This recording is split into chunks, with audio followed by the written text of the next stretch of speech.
안녕하십니까. 12월 8일 월요일 한겨레 뷰리핑 인사드리겠습니다. 저는 진행을 맡은 논설실장 권태호입니다. 하호영 기자. 네, 안녕하세요. 한겨레 정치부 하호영입니다. 예, 김한나 변호사님. 네, 하나밖에 없는 변호사 김한나입니다. 예, 첫 소식 들어가 보겠습니다. 내란 재판부법 이야기입니다. 위헌 논란이 많이 얘기가 되고 있습니다. 어저께 일요일이었는데요. 오전 10시에 조국혁신당이 기자간담회를 했는데 이 내란 재판부 관련해서 이야기를 했었고요. 그리고 낮 12시에 조승래 민주당 사무총장이 기자간담회를 했는데 여기에서도 내란 재판부법에 대한 이야기가 나왔었고, 그리고 오후 2시에 대통령실에서 3실장들이 이재명 대통령, 이재명 정부 6개월 성과에 대한 경과 보고회를 했죠. 여기에서도 내란 재판부법에 대한 질의와 응답이 있었습니다. 예. 여기에 대해서 이 민주당 관련 내용에 대해서 먼저 하현 기자 설명해 주시죠. 네, 어제 그 민주당이 내놓은 입장부터 좀 설명을 드려야 할 것 같은데요. 네. 조승래 더불어민주당 사무총장이 어제 오전에 내란 전담 재판부 도입 특별 법안을 둘러싼 위헌 논란에 대해서 직접 기자간담회 열었습니다. 그래서 이렇게 얘기했습니다. 내란 전담 재판부가 필요하다고 생각하는 분들 내에서도 위헌 시비를 걱정하는 목소리가 있다, 이렇게 얘기하면서 내란 전담 재판부법은 내란 전담 재판을, 그러니까 내란 재판을 철저하고 신속하게 진행하자는 취지로 추진하는 것이다. 오히려 설치로 인해서 그렇지 않을 가능성도 있는 것 아니냐, 이런 우려를 불식하도록 진행할 것이라고 얘기를 했는데요. 그러니까 말하자면 오늘입니다. 오늘 정책의원총회가 열리거든요. 이 자리에서 이 내란 전담 재판부 특별 법안에 대해서 논의를 하고 개정할 것이 있으면 고칠 것이 있으면 좀 고쳐야 하지 않을까, 뭐 이런 이야기까지 좀 논의될 것으로 보입니다. 그 위헌 논란이라는 게 어떤 부분인 거죠? 일단 선임과 관련된 것이 우선인데요. 법무부 장관과 헌법재판소 사무처장, 판사회의가 추천한 인사들로 9명의 전담재판부 추천위 구성하는데요. 여기서 법무부 장관이 들어가 있는 대목에 대해서 이제 야권을 중심으로 이게 뭐랄까요, 권력 분립을 훼손하는 거 아니냐. 그러니까 행정부가 이제 사법부의 판사를 맞습니다. 정한다 이거죠. 예. 여기에서 이제 위헌 논란이 있고요. 사실 재판을 지켜보는 시민들이나 입장에서는 재판 지연 우려과 관련된 우려 또한 이제 제기가 되고 있습니다. 이게 어떤 말씀이냐면 이 전담재판부가 만약에 이제 전담재판부가 아니고요. 이 재판 자체가 이 전담재판 특별법으로 적용이 됐을 때 이것에 대해서 이제 그 위헌재청이 들어가면, 위헌법률 심판 재청이 들어가면 재판이 정지되는 것 아니냐는 거거든요. 뭐 실제로 이런 우려 때문인지 어제 추미애 법사위원장이 직접 법안을 발의하기로 했습니다. 그래서 헌법재판소 개정안이 올라왔는데요. 개정안을 발의하기로 했는데요. 내란 외환해제는 그래서 재판 정지에 예외를 두자, 뭐 이런 법안이 나왔고, 그래서 이제 기자들의 관심은 또 여기에 집중이 됐습니다.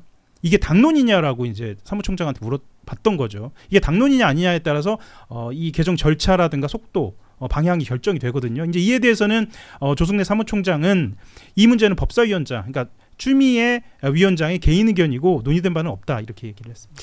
그래서 위헌 논란 이거 어떻게 봐야 되죠? 네, 먼저 이제 법무부 장관의 추천과 관련돼서는 현행 법원조직법을 한번 볼 필요가 있어요. 현행 법원조직법의 대법관과 법관 인사위원회에는 현행 법무부 장관의 추천 권한이 있습니다.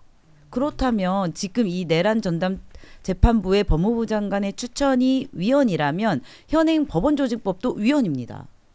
이런 측면에서 좀 볼 때 위헌 논란은 이제 최종적으로 갔을 때는 합헌이 될 가능성이 저는 높다라고 저는 생각을 하고 있고, 두 번째로는 이제 위헌 법률 심판을 신청했을 때 그 사건이 정지되는 그것으로 인해서 재판 지연 문제가 있잖아요.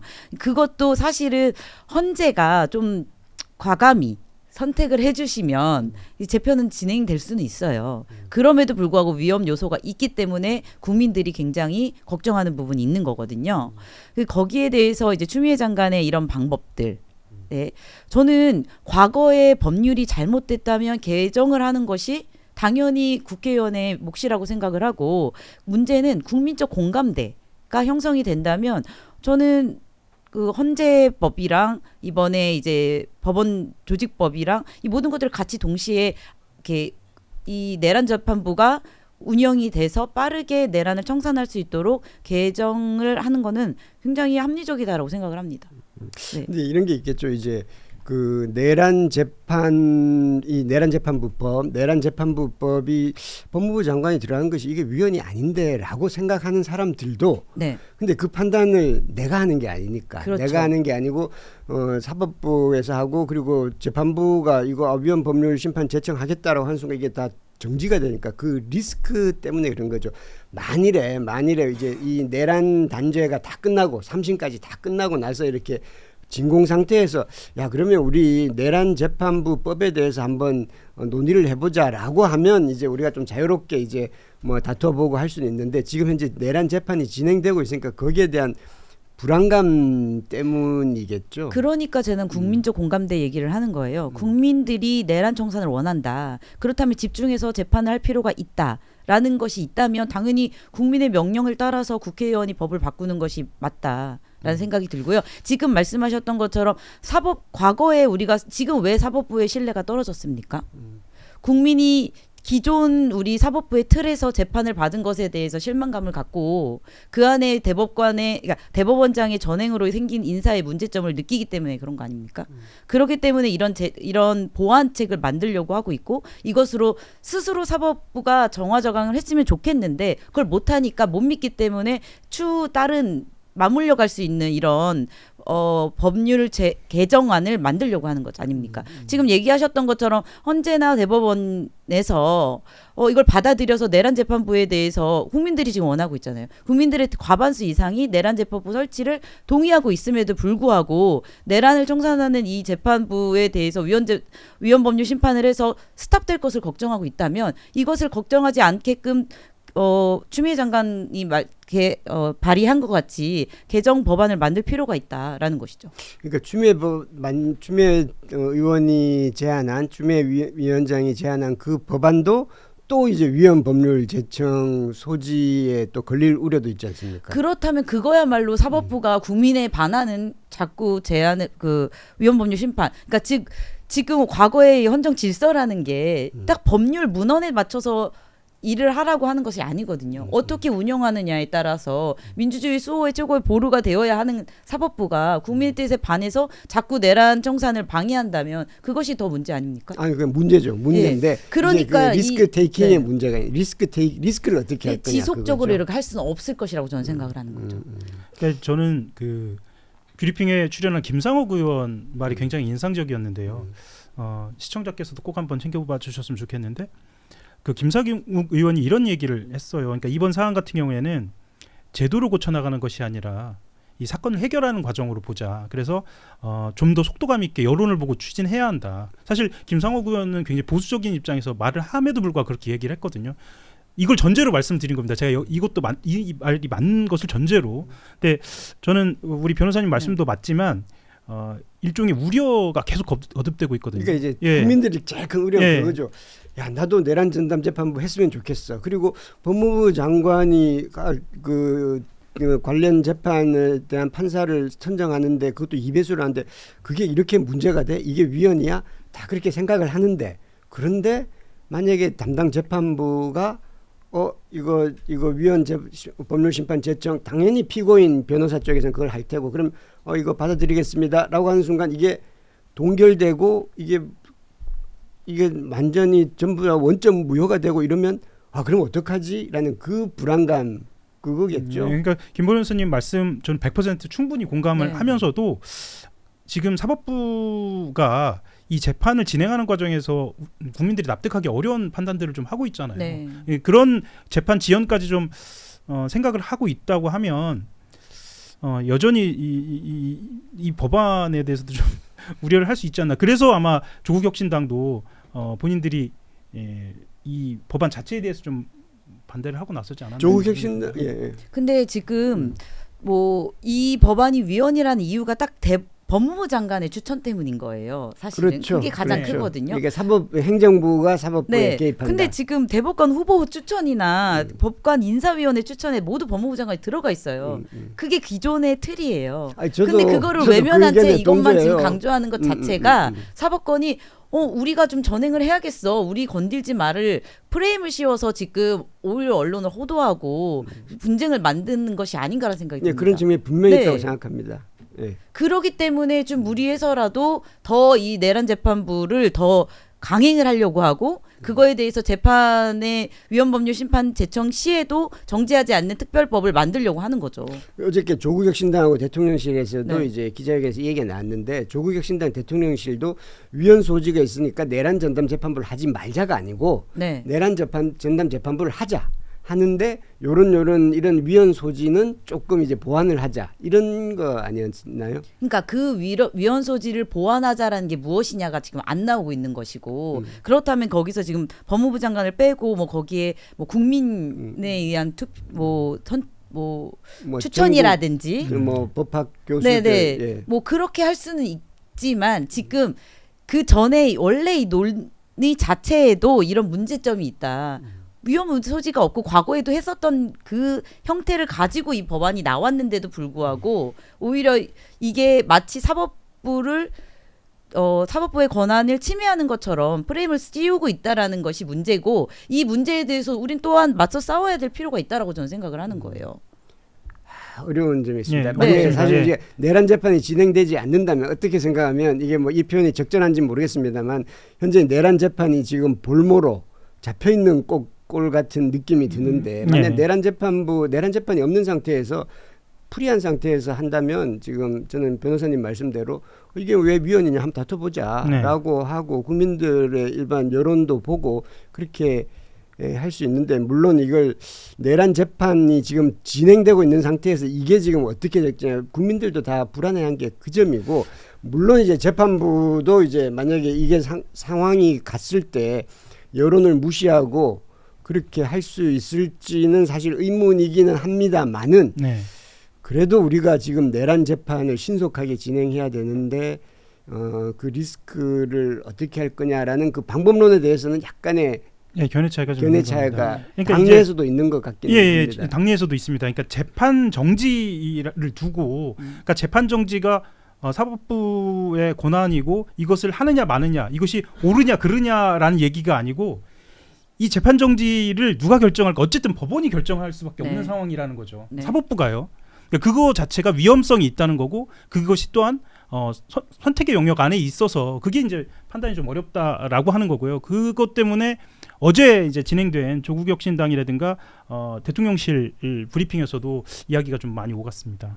조국혁신당 제안은 뭐죠? 조국혁신당 같은 경우에는 아까 변호사님이 말씀하신 대로 일단은 그 추천을 하는 문제에 있어서는 법무부를 빼고 잠깐만요. 법무부를 빼고 본인들 입장에서는 여기 있습니다. 그 추천위원회 구성 때 법무부 장관과 헌재 사무처장의 추천을 배제하고 전국 법관 대표회의나 한국 법학 교수회, 법학 전문대학원 협의회에서 추천하는 방안인데요. 그러니까 말하자면 행정부나 아니면 헌재를 빼고 민간의 영역을 좀 더 폭넓게 포함하도록 하는 것, 이것에 대한 이야기입니다. 그리고 지금 뷰리핑에서도 자세히 좀 말씀드리고 있는 상황인 재판 정지와 관련돼서는 이렇다 할 대안을 이야기하고 있지는 않고요. 위험성을 지적하는 방향입니다. 하고 있습니다. 뭐라고 얘기하냐면 이것이 예외로 규정이 된다면, 그러니까 내란죄를 예외로 해서 재판 정지를 하지 못하게 하는 이런 법안이 만약에 들어온다면 계속 예외의 예외를 만들 수 있는 위험성이 있다. 이렇게 이야기를 하는 겁니다. 어제 대통령실에서도 이와 관련된 입장을 밝혔죠. 어제 대통령실, 우린 3실장이라고 기자들은 흔히 말하는데요. 대통령실이 기자회견을 열었습니다. 원래는 이재명 정부 6개월 성과 보고 기자간담회였는데 그렇죠. 사실 성과보다는 여러 가지 현안들에 대한 질문들이 많이 나왔습니다. 늘 그렇죠. 네, 늘 그렇습니다. 사실 그래서도 3실장도 아마 각오를 하고 나온 듯 했고요. 내란 재판부 얘기는 이렇게 이야기를 했습니다. 당과 대통령실이 공감대를 형성한 내용은 내란 전담 재판부를 추진한다는 것이다. 그리고 다만 위헌 소지를 최소화하는 범위에서 추진한다는 공감대가 있었다라고 얘기했습니다. 이 얘기 한 순간부터 이제 각 언론사가 해석에 들어갔는데요. 해석하기 전에 이런 이야기가 또 나왔으니까 다른 발언도 좀 말씀을 드리겠습니다. 당과 사전 조율하는 과정에서 내란 재판부는 항소심, 그러니까 2심부터 적용을 하고 위헌 논란이 제기될 여지를 최소화해야 한다는 뜻을 분명히 전했다. 그러니까 대통령실에서 당에 전했다라는 거죠. 이 말은 대통령실과 민주당이 사전에 조율한 범위를 넘어선 거 아니냐. 아마 이런 해석들이 좀 나오고 있습니다. 해석의 영역이죠. 예, 해석의 영역입니다. 이렇게 이제 해석들이 나오고 있고요. 특히 주목한 대목 중에 하나는 강훈식 비서실장이 직접 얘기한 건데요. 국회가 내란 재판부 등 특별한 일에 특별한 시스템을 만드는 걸 예의주시하고 응원한다 이렇게 얘기를 했습니다. 그래서 결과적으로는 이런 것 같습니다. 그러니까 내란 재판부 일단 응원한다. 이걸 전제로 해놓고요. 다만 절차적 문제에 있어서는 조금 더 고려해달라. 선회하자면 이 정도에서 충분히 해석은 가능한 것 같습니다. 근데 이번 시기를 놓치면 정말 사법개혁 또한 되게 어려울 것이라고 저는 생각해요. 빠른 추진이 필요하고. 근데 이런 그러니까 사법부의 반대 논리 자체가 굉장히 모순적이다라고 저는 생각을 하거든요. 왜냐하면 그 기존의 대법원장의 그 전행에 대해서 우리가 비판을 했을 때 개변 법관의 독립적 법률과 헌법에 의한 양심에 의한 판결의 독립성을 보장해라라는 취지로 이 이야기를 하는 거잖아요. 그런데 결국 우리가 대법원장이 추천을 하던 누가 추천을 하던 법관이 독립적이어야 되는 거예요. 여기서 지금 법무부 장관이 추천을 한다고 법관이 아닌 자를 추천하나요? 그렇죠. 그렇다면 사법권 침해죠. 그렇지만 결국은 법관을 추천하는 거예요. 지금 현재 법관에 있는 사람 중에 여기 내란 재판부 전문성 가진 것 같아 잘해줘 라는 의미 아닙니까? 법원 자체가 스스로 모순적인 방어 논리를 펼치고 있다는 생각이 들어요. 그러니까 법무부 장관을 행정부 그리고 이제 대통령의 입김이 미치는 걸로 이제 보는 거죠. 법무부 장관의 전문성을 보는 것이 아니라. 아니 그게 아니라 그러니까 이제 법무부 장관이 누구를 추천합니까? 법원 내에 있는 그렇죠. 법관을 추천한다는 거죠. 추천하는 거죠. 그러면 원래 사실 법관, 즉 판사 한 명 한 명에게 우리는 엄청난 권한을 주고 그렇죠. 재판을 받고 있는 거예요. 그분들을 추천하는데 왜 여기서 사법부 침해입니까? 그러니까 사법부에서 직접 인사권을 침해한다라는 것 자체가 말이 안 되는 게 외부에서 추천한다든지 다른 변호사를 넣는다는 것이면 이해가 가요. 그나마. 그렇지 않고 원래 사법부 안에 있는 법관 중에 누구를 추천하느냐예요. 그 법관 한 명 한 명에게 헌법과 법률이 정한 법관의 양심으로 재판을 해달라라는 선서를 하고 거기에 지금 권한을 갖고 재판부를 형성하고 있는 거예요. 단독 판사인 경우엔 그 한 명 한 명이 독립적인 기관인 거거든요. 오늘 민주당 의총이 아주 뜨거울 것 예. 같네요. 네. 얘기를 들어보니까. 예. 그리고 오늘 원래 법원장 회의가 지난 금요일 날 열렸었고 오늘 전국 판사 회의가 또 열려요. 예. 오늘 전국 판사 회의에서는 무슨 얘기가 나올까요? 사실 예견하건대는 지난번에도 똑같은 질문을 주셨는데 원칙적인 이야기들이 오갈 것 같습니다. 그리고 지금 현재 민주당이 진행하고 있는 사법개혁에 대한 신중한 평가나 판단 이런 걸 요구할 것 같고요. 사실 검사동일체라고 얘기하지만 법관동일체 이런 이야기도 없고 실제로 법관들은 독립적인 지위를 보장받고 있잖아요. 그런데 희한하게도 사법개혁만큼은 좀 단일한 목소리로 좀 모아지는 모양새입니다. 어떻게? 신중한 개혁을 부탁한다 이렇게요. 그러니까 이제 법원장이라는 예. 것은 사실은 대법원장이 뽑는 네. 사람들 네. 아닙니까? 사실은 법원장이라는 거는 대법원장에 더 가까운 사람들이고 예. 전국 판사회의는 개별 판사들에서 대표로 뽑으니까 이게 대법원장의 입김은 조금 덜한 사람들 아닙니까? 그래도 약간 평판사에 조금 더 가까운 사람들 아닙니까? 전국 판사회의라는 것은. 그럴 수 있죠. 예. 네. 그러면 법원장들하고는 비슷한 목소리라도 그 톤이 조금 더 약하거나 그럴 가능성은 있지 않나요?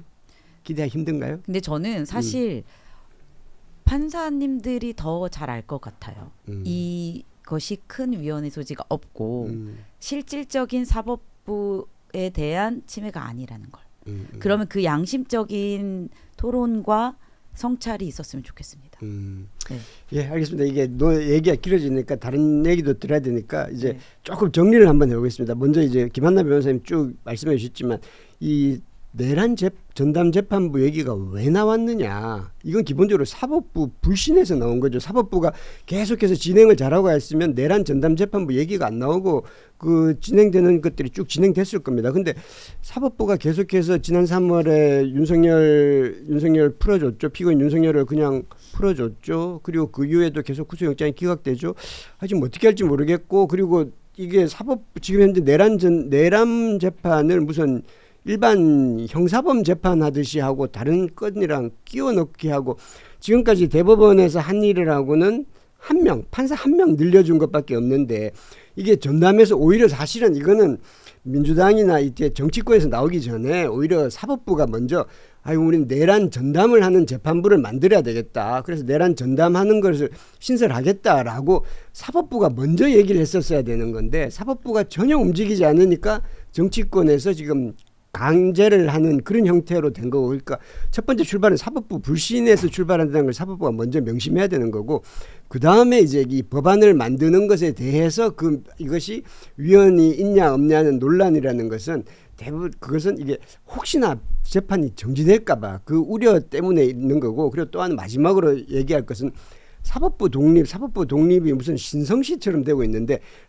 이게 변호사님, 이게 사법부 독립이라는 것은 재판의 독립, 개별 판사의 독립이지 맞습니다. 사법부라는 이 집단 자체의 독립을 얘기하는 건 아니지 않습니까? 네. 그리고 저는 아까 우리 진행자님이 얘기하셨는데 사법부에 대한 불신으로 해서 정치권에서 얘기한다.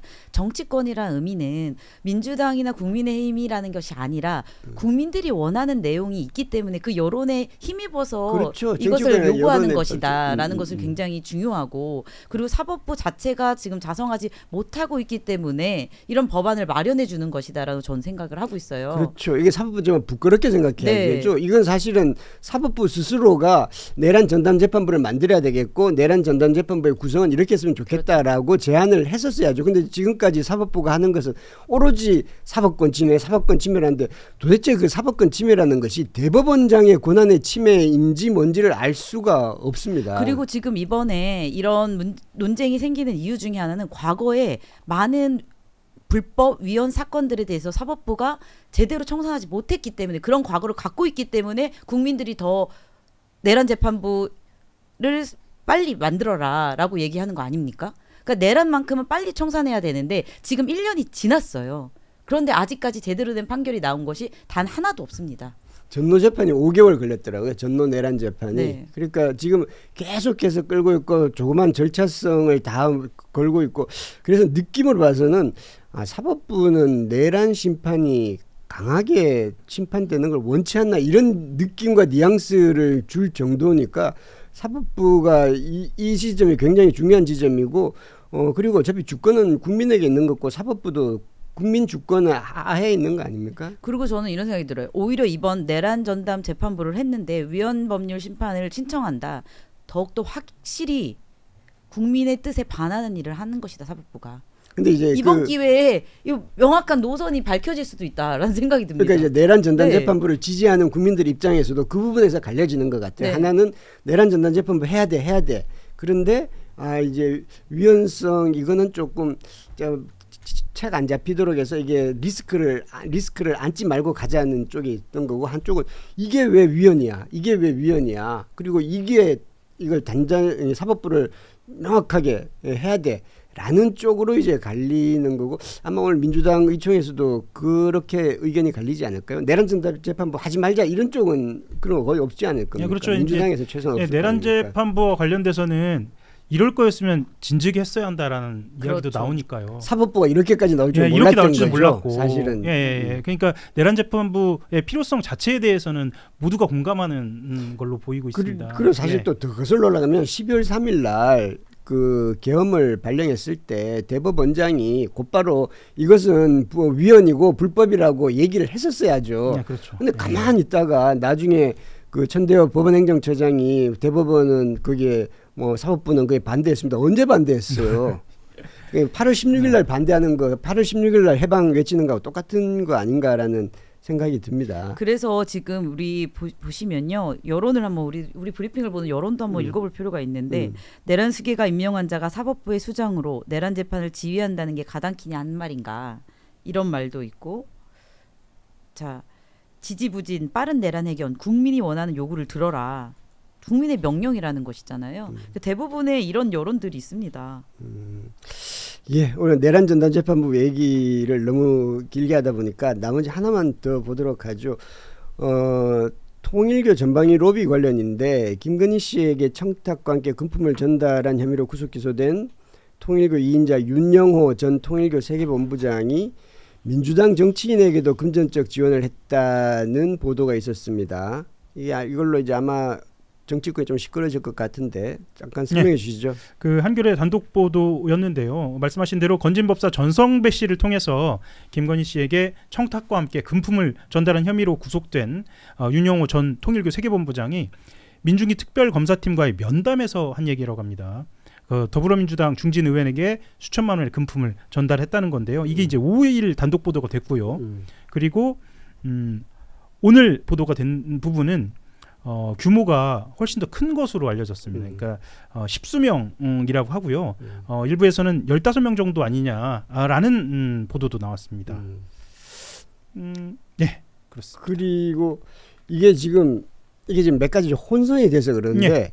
이게 윤영호 본부장이 그 특검에서 얘기한 게 2022년 1월에서 7월까지는 그때는 이제 문재인 정부 그때는 1월 7월까지는 오히려 문재인 정부 쪽에 더 이제 이야기를 했다 뭐 이런 얘기를 하고 쪼개기 후원금이 있고 그리고 지금 수천만 원 금품이 있고 지금 몇 가지 지금 여러 개가 나눠져 있는 거죠 지금. 예, 매우 구체적인 지원 형태들을 이야기했습니다. 말씀하셨던 것처럼 현금 외에도 공식적인 정치 후원금이나 출판 기념회, 책구매 이런 것들을 이야기하다 보니까 기간도 길고 방법도 다양하게 진행되는 것 같습니다. 변호사님, 근데 네. 이게 윤영호 본부장 입장에서는 이건 어떻게 보면 자기가 저 이런 건 말고 이것도 했고요라고 하는 거잖아요. 네. 사실 이거는 범죄 혐의를 점점 늘리는 거잖아요. 네. 왜 이러는 거죠?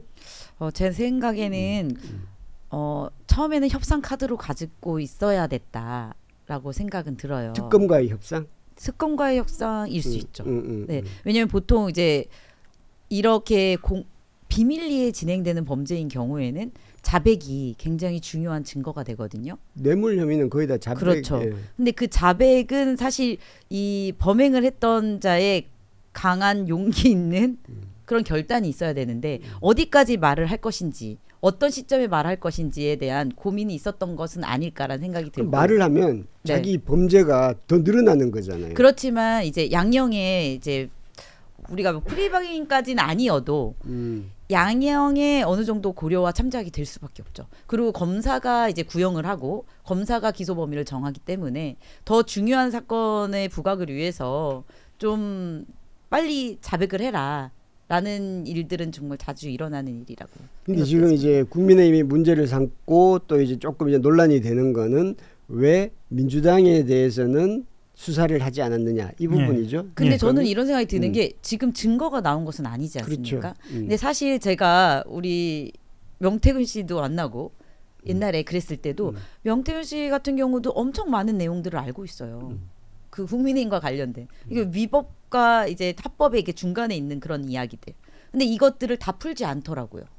네. 왜냐하면 어느 선까지 풀어야 될까? 그리고 어떤 거는 제가 들어보면 이거 증거 없이는 뭐 불법이라고 하긴 어렵겠는데 라는 부분이 있거든요. 그러니까 제 생각에는 지금 이제 곧 결정이 나고 자신의 이제 구형이 이제 나오는 상황 이런 걱정에서 물타기 하는 것은 아닐까라는 생각이 들고 이럴 때 우리 그 국민들도 흔들리는 것보단 명확한 저는 그렇게 생각해요. 민주당이건 뭐 국힘이건 뇌물을 받았다면 철저한 수사는 필요하다. 그렇지만 정확한 증거를 갖고 수사를 해야 되겠죠. 지금 김건희 특검 같은 경우에는 정말 매간매직이잖아요. 물건을 받고 바로 실행이 되지 않습니까?